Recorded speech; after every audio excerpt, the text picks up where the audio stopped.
Bueno, vamos a pasar ahora al debate. Entonces pido a los dos ponentes de esta mañana, tanto a Pachaldecoa como a Juanjo Álvarez, que suban a las dos sillas que ya tenemos aquí. Sí, que se pongan en el centro igual, ¿no? Bien.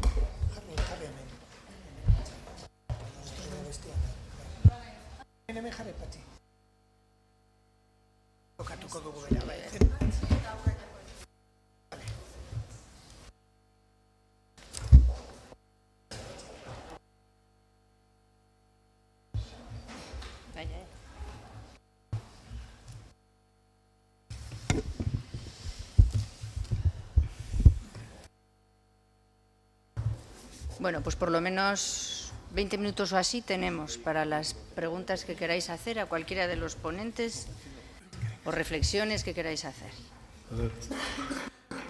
Creo que debe de haber, ¿verdad, Ivana? Hay un micrófono por ahí por si alguien quiere intervenir. Ah, vale, bien, muy bien. Bueno, yo tengo una pregunta, quizás sea para Juanjo. Bien. Vamos a ver acá, se está cerrando ahora la acería compacta de Vizcaya. Hace un par de días Mittal ha salido diciendo que sus acerías en Estados Unidos están aguantando mejor el dumping chino porque la legislación americana protege a las empresas americanas mejor contra el dumping que las europeas. Las europeas están mucho menos protegidas contra el dumping chino que las americanas. ¿Eso va a continuar o se puede hacer algo? Esa es la primera pregunta. La segunda, has hablado de presupuestos. Los presupuestos son muy pequeños, muy bajos, los europeos, pero hay un enorme desequilibrio ahí. Son unos presupuestos que benefician a pocos mucho y que benefician a muchos muy poco. Me refiero a que a los pocos que a quien benefician mucho son los empleos agrícolas, la famosa PAC. Nosotros somos una sociedad mucho más industrializada. Aquí no hay agricultores, pero el empleo industrial está muy desfavorecido en comparación al empleo agrícola. ¿Se puede hacer algo al respecto? Es que ricasco, son dos preguntas de mucho nivel. Empezando por la segunda, hombre, que la PAC ha llegado a representar el 58% del presupuesto de la Unión Europea, ahora son 43.000 millones de euros, que es 40-41% del presupuesto europeo. Está radicalmente sobredimensionada respecto a lo que es un sector primario, porque casi el 80% de esa PAC se la lleva Francia. Por eso Turquía nunca entrará en la Unión Europea, seguramente por otras razones, pero ese es uno de los motivos. Sorprende después que no pongamos mayor problema en el Tratado Transatlántico cuando la invasión de cereales que representaría esa inclusión rompería ese equilibrio desde ese ámbito, ¿no? La PAC es el ejemplo de la política comunitaria que tenía su lógica en la época del carbón y del acero, y cuando estábamos buscando sobrevivir, ¿no?, y garantizar un sector primario que tampoco lo era por igual en los diferentes estados. Francia marcó ahí un paso muy claro y es muy evidente que hay una clara desorientación en la fijación del presupuesto comunitario, ¿no? Si atendiéramos a la europeización o comunitarización de otras políticas, lograríamos un equilibrio redistributivo muy superior, ¿no? En el 2003 abordamos en Eurobasque, aquí en Gasteiz, en el Palacio Europa, un análisis sobre la crisis de la PAC. El problema no es tanto la crisis de la PAC, sino si realmente es entendible que en una Europa como la que hoy vivimos, y no solo pensando, desde luego, con todo el respeto a nuestro agro y al sector primario, ha de tener el peso específico que tiene desde esa vertiente, ¿no? Y sobre todo cuando hay, el año pasado hubo un cálculo, cerca de esos 43.000 millones, casi 12.000 millones que se llevaron, por ejemplo, AENA se llevó casi 1.000 millones de euros como latifundista. Todo lo que son las servidumbres que llevan vinculadas a los aeropuertos te permite cobrar una cantidad ingente de dinero. 7 millones fue lo que cobró la reina de Inglaterra por tener unas tierras sin explotar, porque es simplemente la dimensión de la evidencia de la existencia de un suelo no urbanizable potencial susceptible de inclusión en la PAC para cobrar una determinada cantidad, ¿no? La otra vertiente ha sido la supresión de las cuotas lecheras y cómo los países que tenían sobreproducción se han beneficiado de esa información privilegiada, ¿no? Y hoy la leche francesa se vende más barata que la leche polaca en Polonia, que es el tercer productor lácteo de Europa, ¿no? Entonces son evidencias de de una disgregación de una política, de una inexistente política comunitaria y de una pervivencia de privilegios difícil de entender, ¿no? Así que me parece un planteamiento muy acertado. Dicho todo esto, con la necesidad de analizar, nunca la PAC ha sido el modelo de nuestro agro tampoco, no somos latifundistas por nuestro propio sistema de distribución, por nuestra propia tierra y cómo es, ¿no? Entonces, bueno, creo que ahí habría un elemento muy interesante, ¿no? Y en el tema de acerías y del dumping, bueno, yo creo que Europa se queja de lo que hace la misma Europa en productos agrícolas con proteccionismo. Y por lo tanto, segundo, otra vez volvemos a la cuestión, si imponemos aranceles a China respecto de esta cuestión, nos perjudican las exportaciones a China, y Alemania es uno de los campeones de la exportación y tiene un superávit de exportaciones que es bárbaro y con el cual no puedes subsistir en tu economía, pero hay unos equilibrios cruzados muy llamativos, ¿no? En tercer lugar, Gerdau, por poner un ejemplo de grupo brasileño aquí, Gerdau tiene una planta en la India y otra en China. Importa aquí su producción. Entonces, hablar con la boca grande del problema, que lo es, y con la boca pequeña instalarte allí e importar el producto aquí, pues también debiera ser objeto de análisis, ¿no? Entonces, no es tan sencillo. Entiendo que ahora ponemos el foco en esto, otro día es en la dimensión de los astilleros hace un año, ¿no? Nosotros no podemos ser los fenicios del siglo XXI y deberíamos de adoptar una política protectora. Nosotros ponemos a las alcachofas que vienen de Guatemala, que es de los principales productores mundiales, un arancel del 35%. Lo hacemos. Estados Unidos no pone ninguna porque no produce alcachofas, todas van a Estados Unidos.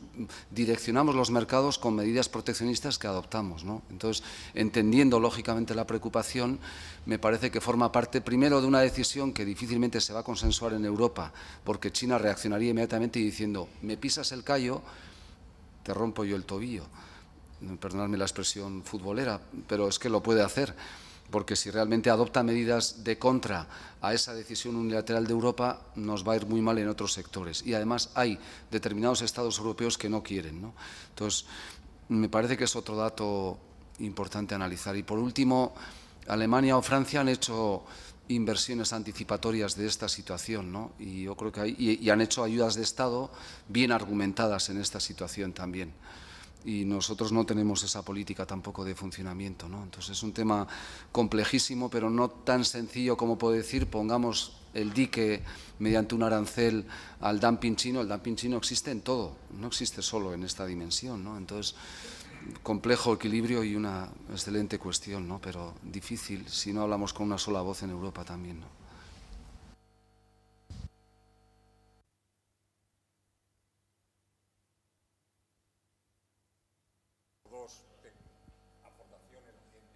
O yo qué sé, o de reflexión propia, o no sé. Una para Juanjo y otra para Pachi.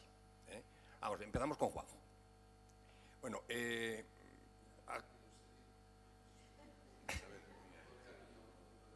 agradecerte, Juanjo,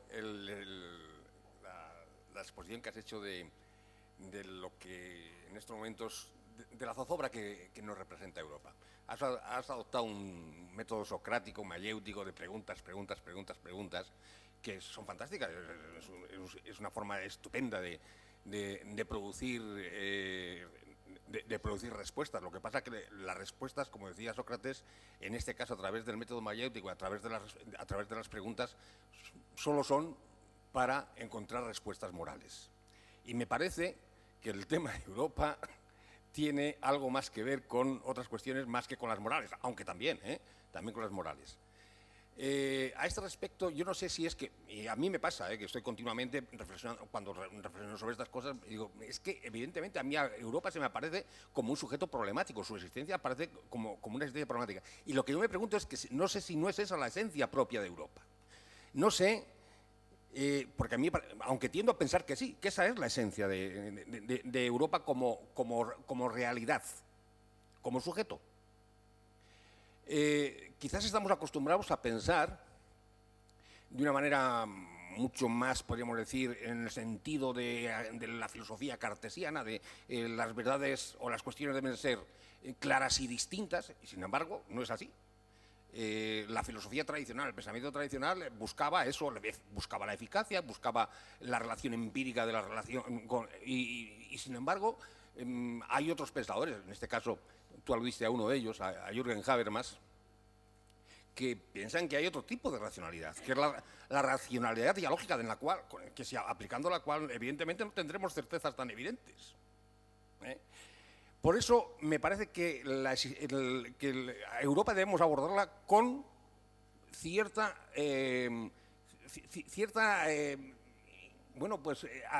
acercándonos en pasos progresivos.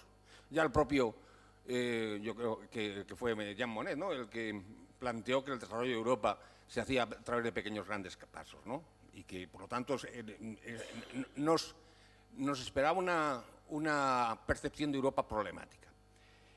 Por ejemplo, digo, por establecer algún tipo de ejemplo, de esa complejidad europea a la que yo estoy aludiendo. Evidentemente, no hemos visto en ningún sitio un gobierno multinivel, por ejemplo. Bueno, estamos acostumbrados a que los gobiernos, el poder se configura de una manera perfectamente clara y distinta. Bueno, pero Europa es que no. Es que Europa tiene un gobierno multinivel y que por lo tanto tiene esas dificultades de abordar las cuestiones de una manera totalmente clara. De hecho, el propio Jürgen Habermas, respondiendo a una afirmación tuya que yo creo que me parece, Juanjo, con todo el cariño, ya sabes que tengo horrores, de la imposibilidad futura de una Europa federal, el propio Habermas constata ya la existencia de lo que él llama una democracia federal. Y cito textualmente, en la constitucionalización de Europa. Es por eso que yo creo que son posibles los dos planteamientos, es decir, la percepción de Europa como un sujeto problemático, pero también evidentemente una Europa que cada vez es más capaz de crear y de concretar cuestiones importantes. Eusebio, con todo cariño, pero la segunda pregunta me la haces más concreta. Me he extendido, yo no sé si me he liado. Luego otra vez tengo para Pachi. Termino con la de Pachi. A ver, Pachi, estoy de acuerdo contigo en una cosa. Es que evidentemente la normativa, el poder normativo europeo existe. Lo que no tengo tan claro, pero eso es un déficit mío, lo que no tengo tan claro es si tenga la suficiente potencia como para atribuirle características de modelo. No lo sé. Y eso es lo que quizás, por ahí empezaría mi pregunta. ¿Cuáles son las características que podemos atribuir al modelo normativo europeo? Porque aquí se me aparece otra situación que también me preocupa, y es que evidentemente a pesar de la existencia de ese poder normativo atribuible a Europa, sin embargo también hay corrientes de opinión, hay grupos de poder que dicen lo contrario. Entonces me gustaría que si pudieras identificar de dónde vienen las motivaciones, cuáles son esos grupos, porque quizás nos interesa un poco empezar a plantearnos dónde están esas negaciones de Europa, ¿no?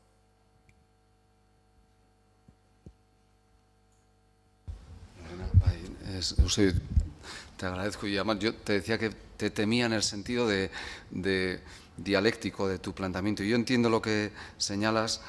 Mi zozobra vital, entre comillas, como europeísta, viene por la idea de entender que estamos en un punto de inflexión. O nos integramos más o nos desintegramos. Yo creo que la evidencia es que la lógica de la complejidad de las relaciones internacionales, y en la mañana han salido 4 ámbitos, tiende a subrayar la idea de que si no hay un impulso político hacia la integración, la realidad nos lleva a la geneidad de los intereses. Mi interés no coincide con el de Alemania no coincide con el de Polonia no coincide con el de Francia, y esas tensiones, no habiendo un demos o sujeto político, son mucho más fuertes que el mejor pensador del mundo, ¿no? Entonces, la pregunta es ¿cómo? Yo creo que Europa no va a tener un fenómeno de discontinuidad histórica de corte de cinta. Tampoco vamos a tener un elemento épico como tuvieron los americanos, cuando, afortunadamente, aunque nacimos de una guerra, no nacimos de una guerra como un Estado, nacimos como una guerra entre enemigos que íbamos a poner en común los instrumentos con los que hacíamos la guerra. Nació de la desconfianza para generar confianza. De ahí generar un proyecto político después de 59 años nunca va a tener ese elemento épico, ¿no?, de una construcción nacional. Por eso yo creo que lo que tenemos que lograr es, primero, poner el acento en la dimensión de los ciudadanos, que vamos a ser los únicos que vamos a reivindicar que no nos desintegremos, y en segundo lugar, alcanzar un verdadero pacto constitucional que, aunque no lo haga irreversible, genere unas tendencias contrarias a las que la realidad internacional nos va a conducir, ¿no? Ese es el temor. El debate sobre la naturaleza jurídica es muy importante, pero yo creo que en este momento hay que ir más a la praxis, ¿no?, desde ese ámbito, y lo reivindicaría así, ¿no? Pero... Brevísimamente, diría que ya en la actualidad, siguiendo doctrina, por ejemplo, de Kermone o Croissant, es un federalismo intergubernamental. Ya estamos en ello, desde la entrada en vigor del tratado, con toda claridad. Es una unión de ciudadanos y estados. Desaparece la formulación del artículo 1 de la Constitución, pero en el 11.1 y en el 14 establece la lógica de que los ciudadanos se representan en el Parlamento y los estados en la Unión. Y ahora, de alguna manera, ya en la bibliografía científica, en ciencia política y en relaciones internacionales, empezamos a hablar del Gobierno federal, la Comisión, el Parlamento federal. Hay mucho, aunque falta otro poco. Pero yo creo que ya estamos en eso. En cuanto a... Y desde luego, las propuestas que hay, que no me alargo, van en esa dirección. En cuanto a la idea del poder normativo, que si tiene potencia para ponerlo en marcha según. Está claro que en la vecindad pues está funcionando la asociación estratégica con Moldavia o con Georgia, y posiblemente hay dudas de hasta dónde llega, pero está claro que hace 10 años no existíamos en esos países y el modelo era Rusia, no había otra. El cambio es total, el que se ha producido. Por no citar los temas de la ampliación, que también es una forma en las ampliaciones. Nosotros tuvimos aquí un alumno que todos conocéis, que es Jordan Barbulescu, que hizo la tesis doctoral con nosotros en la Universidad del País Vasco y que sigue recordando al País Vasco, era amigo también de la familia Aguirre, y vivió en su casa con nostalgia. Yo estaba ahora en Rumanía. Rumanía es otra. Y él ahora se ha convertido en un personaje en Rumanía. Como director de la Escuela de Altos Estudios financiada por la Unión Europea, que tiene unos edificios mejores que los nuestros. Quiero decir que claro que hay, eso es parte de ese mismo detalle es parte del desarrollo de la potencia normativa. ¿En qué no funciona? Hombre, en los conflictos, en el problema de Siria, en los refugiados, claro que hay muchas cosas que no funcionan, pero si yo lo que estoy resaltando es que en algunos casos empieza a funcionar y que tenemos una visión del mundo común distinta. Tú preguntabas antes concretamente por qué hay algunos que no les gusta la teoría normativa. Porque son los que les gusta el statu quo y no quieren que cambie la gobernanza mundial. Bull, que es un realista norteamericano, defiende la política exterior americana, que es seguir como estamos. Nosotros estamos en otra. Es normal que... Y en España pues hay gente que tampoco quiere que cambie la gobernanza mundial. Pues es normal que esos sean los que... no quiero empezar a poner nombres y a poner instituciones de think tanks que no están en esta cuestión. Lo que he tratado de plantear es que existe ya una teoría internacional muy asentada que reconoce que la Unión Europea en algunos casos juega ese papel de potencia normativa. Eso es lo que es distinta, que es cambiar la gobernanza mundial, que es hacer una gobernanza que sea coherente con el modelo interno en el que estamos. Porque nuestro modelo es distinto del chino que hablabais, que el americano, que es puro mercado más que Estado y sociedad. A ver.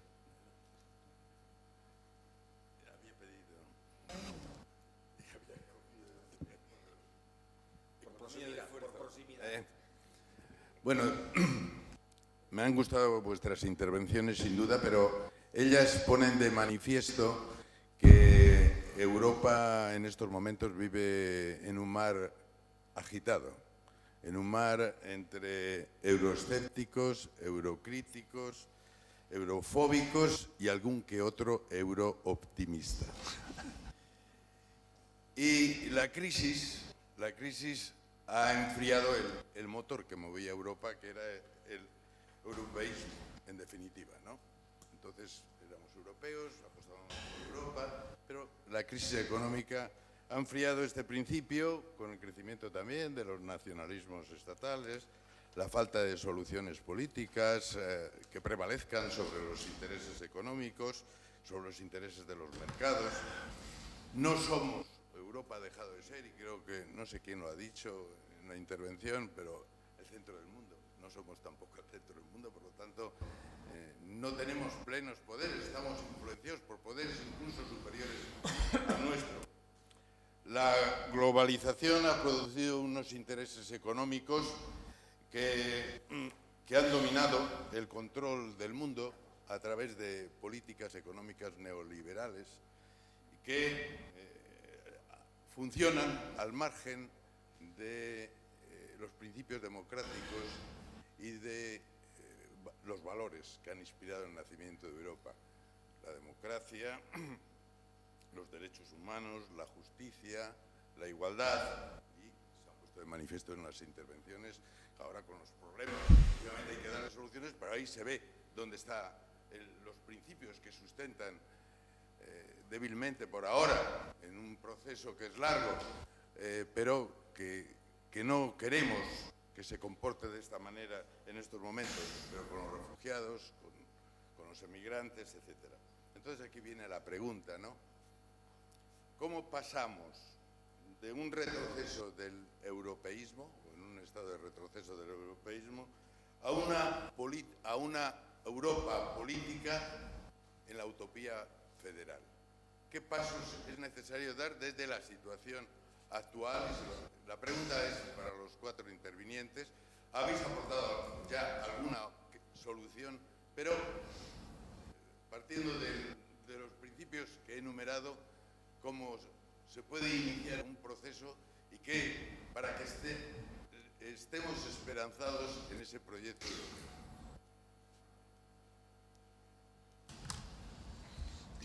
A ver, ¿quién empieza? Bueno, voy a empezar yo, siguiendo con la defensa de mi tesis, ¿no? Como decía que yo venía a hablar de mi libro, pues voy a hablar de mi libro, ¿no?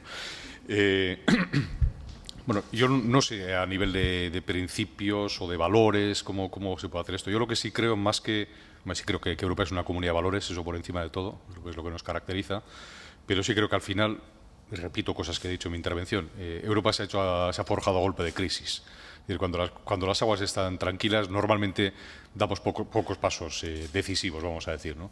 Entonces, yo sí creo que en la cuestión del euro, que es una cuestión, bueno, pues que empezó como empezó de manera incompleta, la crisis nos ha desnudado, o sea, ha puesto un poco en la picota el propio proyecto de unidad económica monetaria y ha obligado a tomar una serie de decisiones que, por muy criticables que sean muchos aspectos del euro, muchos aspectos neoliberales que subyacen también en la forma de configurar el euro, yo lo que sí creo es que las decisiones que se han tomado han sido decisiones en cuanto a decisiones que suponen cesiones de soberanía, han sido decisiones delicadas y complicadas, ¿no? ¿Quién habrá ganado, quién habrá perdido? No lo sé. Pero luego se han tomado una serie de decisiones, como pueden ser, bueno, el mismo tratado, el tratado fiscal, ¿no? El tratado de estabilidad, crecimiento, etcétera, coordinación que se tomó. Ese ha sido un tratado en el que haya habido cesiones de soberanías. O sea, nos hacemos mirar incluso los presupuestos ex ante, nos los hacemos revisar por la propia Comisión Europea, que da una serie de indicaciones que luego se tienen en cuenta o no. Hay posibilidad incluso de que los parlamentos, según ese tratado, los parlamentos nacionales reclamen la presencia del comisario, no sé si es el de presupuestos o al que le corresponda, para que también comparezca ante el Parlamento Nacional, cosa que se estaba utilizando poco o casi nada, ¿eh?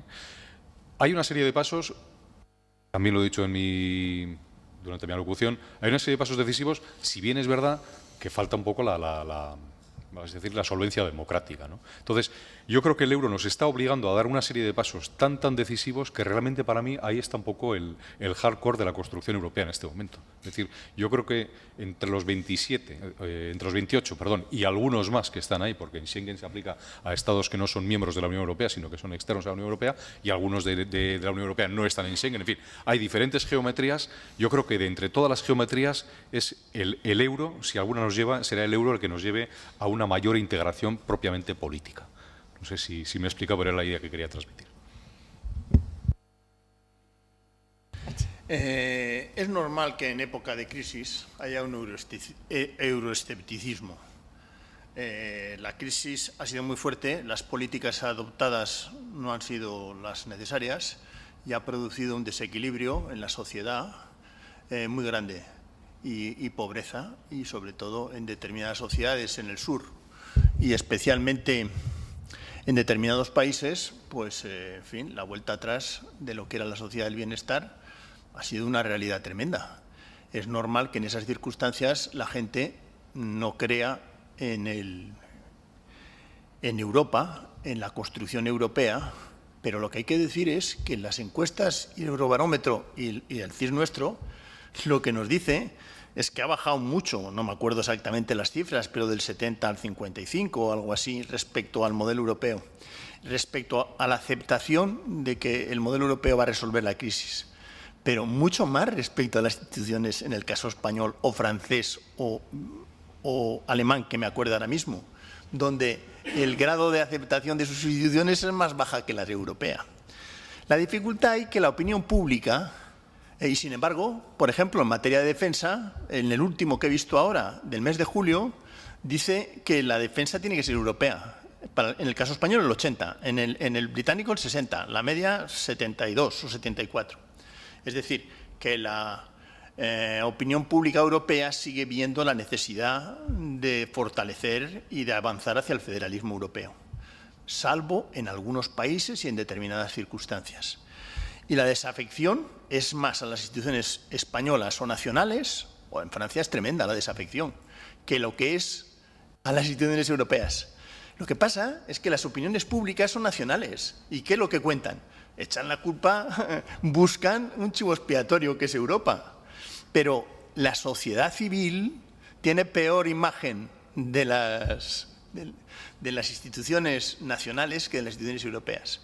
Y los problemas gordos que tienen hoy, que he hecho de pasada el artículo que alguno de vosotros me ha dicho de ayer de Fischer, Fischer pone bien claro que el problema actualmente es Alemania, que está surgiendo un neonacionalismo, le llama él, como consecuencia de que la señora Merkel incluso a lo mejor no tiene apoyos por haber hecho un gesto impresionante y necesario, que además reconcilia Alemania con el mundo después del Holocausto, que es abrir la puerta a los refugiados. Él ha hecho una operación increíblemente positiva y hay que decirlo quienes no somos de esa tendencia política. Sin embargo, probablemente no ganen las elecciones ni se puedan ni presentar, porque está surgiendo un neonacionalismo.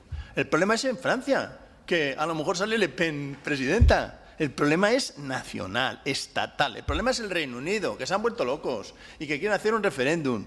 Un partido que es un partido que, en definitiva, como antes me decía no sé quién, creo que era Igor, desayunando, la base es un partido conservador, la base es la City. Uno no puede pegarse un tiro en un pie. Es decir, que los laboristas pudieran pensar en salirse puede tener lógica. Los conservadores, que están financiados, soportados, desarrollados por la City, que es la primera plaza financiera mundial, y que si se salen dejan de serlo y que gana Frankfurt, eso no hay quien lo coma. Lo que pasa es que se han metido tan lío que a lo mejor les sale mal, pero será por ignorantes, no, por imprudentes, quería decir. Será porque no han sido capaces de darse cuenta que esa estrategia que han llevado antieuropea para que desaparezca el partido euroescéptico, que lo han conseguido sacar del Parlamento, y que será la paradoja, que hay euroescépticos en el Parlamento Europeo que no creen en el Parlamento Europeo, están en el Parlamento Europeo. Y los que creen solo en Gran Bretaña, eso no está en el Parlamento británico. Es tremendo, ¿no? Esa es la contradicción que ha llevado esa política suicida. Por lo tanto, el problema está en los Estados. La solución está en la Federación. Yo no tengo la menor duda. Y lo que hay que hacer, avanzar en eso. ¿Qué es lo que hace el Consejo Europeo? Avanzar mucho en eso. Yo llevo 4 años en representación del Consejo Federal Español asistiendo al movimiento europeo internacional. El aire que se respira es fantástico. Es fantástico. No me lo esperaba. Elmar Brok asiste, Verhofstadt asiste en algunas de las sesiones, Mercedes Brasso asiste, por citar 3 líderes de las 3 formaciones. Desgraciadamente, no asisten parlamentarios españoles, a lo mejor me equivoco en alguno, ni europeos españoles, ni vascos, creo que tampoco les he visto ninguna. Pero eso está huyendo. Y hay una propuesta concreta para una nueva convención. Ahora se retrasa el 2018. La estrategia del movimiento europeo es que habrá una nueva convención con la lógica constitucional una vez de que se hayamos salido un poco de la crisis. En plena crisis no puedes hacer mudanza. Tienes que la gente no va a apoyar esa reforma. Esa es la forma de ver las cosas. Ramón. Básicamente estoy de acuerdo en casi todo lo que se ha dicho hasta ahora. Yo creo que aquí estamos en el movimiento europeo, somos el Consejo Vasco del movimiento europeo, entonces nosotros naturalmente defendemos y deberíamos defender, y quien no lo defiende creo que no tendría que estar en el movimiento europeo. Defendemos, yo creo que el proyecto, último proyecto de los Estados Unidos de Europa. Y en el camino hacia los Estados Unidos de Europa, evidentemente, habrá distintos grados, ¿no? Al final, terminamos siendo gradualistas, ¿no? No somos maximalistas, pero nuestro objetivo es la Federación Europea. La cuestión es cómo articularnos en esa Federación Europea. Ahí estamos unos chiquititos que también decimos, pues queremos tener nuestra voz, ¿no? Y los Estados miembros en su actual configuración a veces los vemos incluso como obstáculos, no solamente hacia el movimiento hacia mayor federalización europea, sino también hacia dar esas nuevas cabidas que permitan pues las ampliaciones internas, en fin, algo que nos lleve a un panorama que sea, yo creo, una federación como resultado definitivo, que no tiene por qué ser el mismo modelo que en los Estados Unidos y que posiblemente solamente se conseguirá a través de distintas velocidades y con geometrías variables.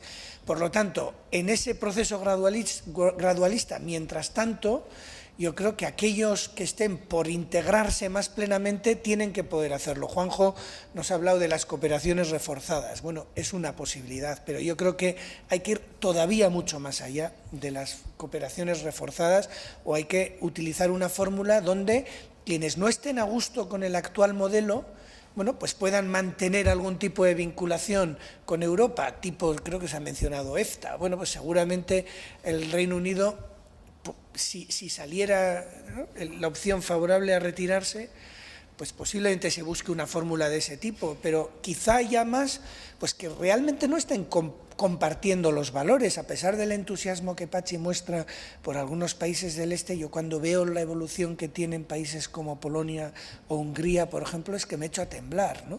Me recuerdan lo peor de lo que ha habido en España, y que todavía hay en algunos casos, ¿no?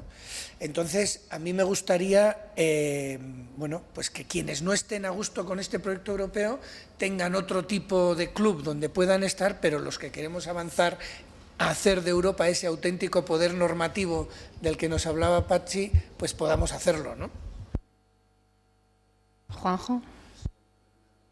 Creo que la pregunta es un perfecto compendio de lo que hoy trabajábamos. Lo hablábamos en el descanso con nuestro presidente José Mari Zorrilla. Seguramente esto es interesante, es un pozo de destilación muy necesario, y comprobar que tenemos 4 crisis en una, ¿no?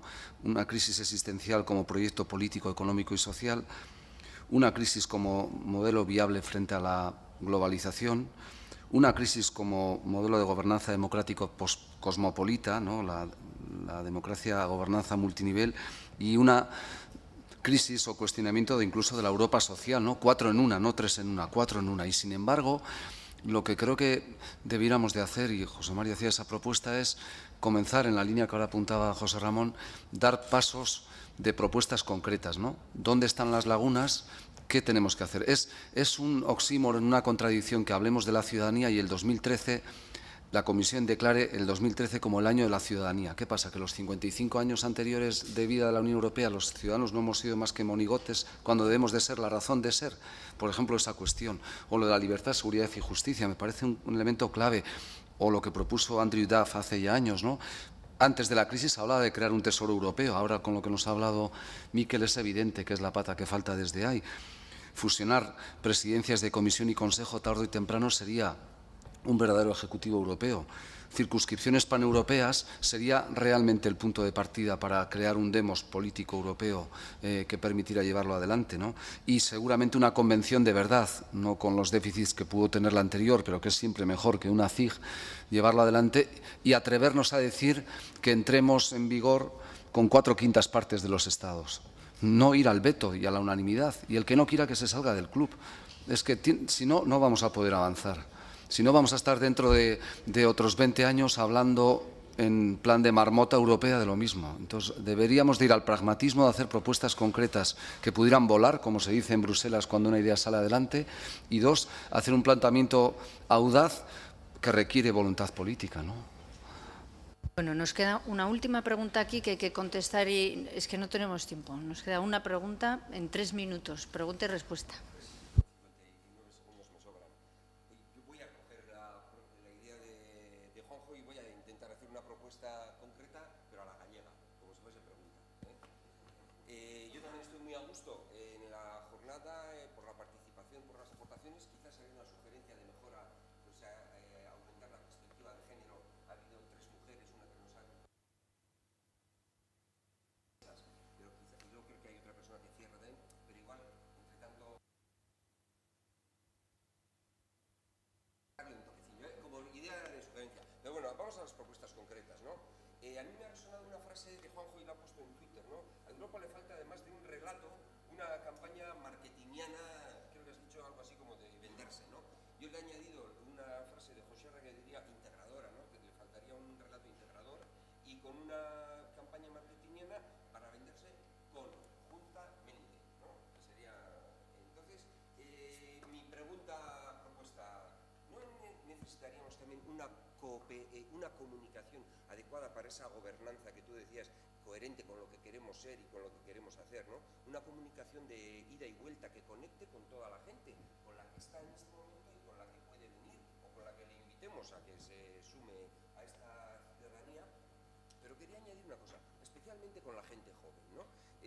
Claro, llegamos a un punto en el que los adultos, los que mantienen el mercado, los que están en las empresas y en las finanzas, pero ¿y luego cómo integramos a esa gente joven que está viniendo, que llega a la mayoría de edad y con un conocimiento muy pequeño de lo...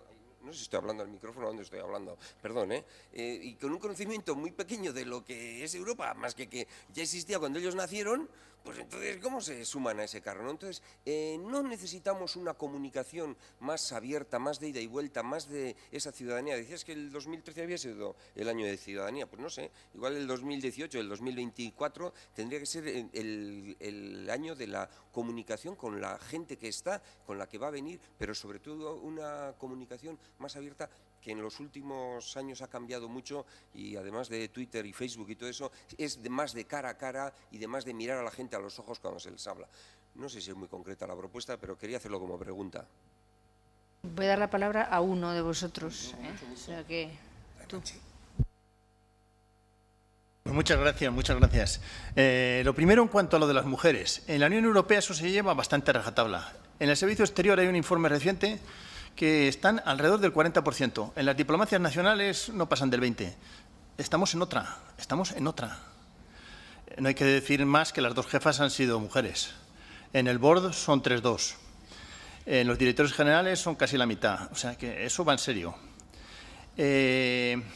No puedo olvidar que hay un vasco que acaban de nombrar, que nunca me sale el nombre, que bueno, que aquí a lo mejor ha salido en los periódicos, pero yo no lo sabía hasta antes de ayer, embajador de la Unión Europea en Costa Rica, que es Pelayo Castro Zuzuarregui, que nunca me sale el apellido, no sé si os acordáis de él. Fue el brazo derecho de Ashton y ahora está de embajador en Costa Rica. Y me estoy acordando de una antigua alumna, que tampoco lo tengo confirmado, que era alumna nuestra, compañera de Javier, que venía todos los días a clase entusiasmada, que también está en el servicio exterior. Es decir, que hay vascos en el servicio exterior y lo que hace falta es traerlos aquí y el movimiento europeo tiene que jugar esa función de dar a conocer cómo estamos construyendo esta nueva realidad. Ese poder normativo está también los vascos. Empezamos en el 48, pero ahora seguimos.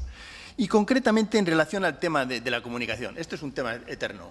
La opinión pública sigue siendo nacional, estatal.